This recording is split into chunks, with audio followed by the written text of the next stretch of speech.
இறைவனை வேண்டி ஏதாவது வந்து ஒன்று வந்து பார்த்தீங்கன்னா வேல்மாறல், இல்லை ஒரு கந்தசஷ்டி கவசம், இல்லை குமரகுரு கவசம், ஏதாவது ஒரு பதிகத்தை எடுத்து அந்த ஒரு 10 நிமிஷம் எதையும் யோசிக்காமல் அந்த பதிகத்தை படிச்சுட்டு அந்த விளக்கை எடுத்து கொண்டு போய் ஓரமாக வச்சுட்டு சுவாமியை பார்த்துட்டு ஏதாவது ஒரு பழம், வெறுங்கையோட என்றைக்கும் கோயிலுக்கு போகவே கூடாதுங்க.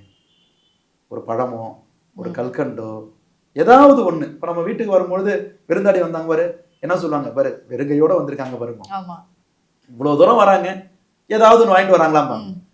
அப்போ நம்ம வந்து ஏதாவது ஒரு நைவேத்தியம் சாமிக்கு வச்சு நம்ம நாம நட்சத்திரத்தை சொல்லி ஒரு அர்ச்சனை பண்ணிட்டு 6 முறைங்க, 6 முகம் அருளிடும் அனுதினமும் ஏறுமுகம் அப்படிங்கிற ஒரு வாசகத்தை மனசார அந்த மனதில் சொல்லிக்கிட்டு, இல்லை அவருடைய முருகருடைய காயத்ரி, இல்லை அவருடைய மூல மந்திரம், ஏதாவது ஒரு அந்த மந்திரத்தை நம்ம தேர்ந்தெடுத்துக்கிட்டு 6 முறை அந்த கொடிமரத்தோடு சேர்ந்து பிரகாரம் சுற்றி வரணும்.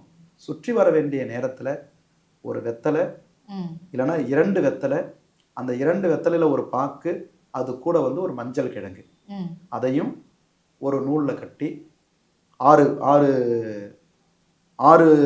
பீஸா, எப்படி சொல்லுவீங்க, ஒரு பிரகாரத்துக்கு 1, அதேமாரி 6.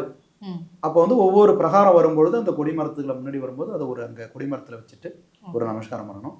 இதே போல் 6 பிரகாரம்.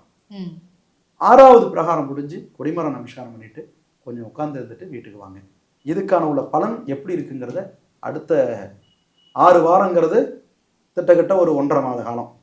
1.5 மாத காலத்துக்கு அப்புறம் எப்படி இருக்குங்கிறது நீங்கள் கமெண்ட்ஸில் சொல்லுங்கள்.